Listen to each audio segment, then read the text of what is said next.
So first and foremost here, we're asked to be holy, right? We're asked to be holy. And I know when we hear the word holy, for some of us, it conjures up a bunch of images, right? Like, ankle length burlap dresses or stuff that's not fun typically, right?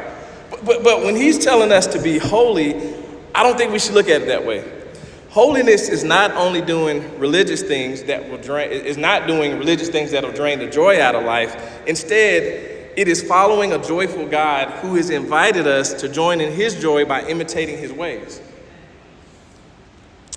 I heard something over the summer that I can't unhear and just kind of stuck with me when I was looking at this passage. He said in that last line in verse 17, he says, "So you must live in reverent fear of him during your time here as temporary residents."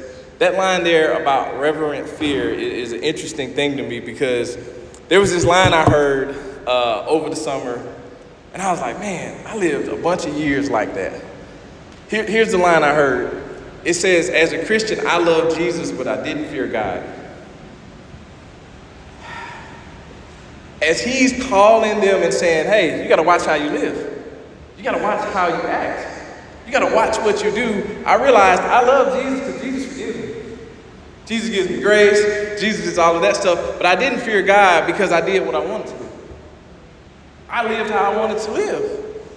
It's kind of like this. I used to work at a job where I had a supervisor who was like all over our back. And when the supervisor was around, we worked like the best employees around.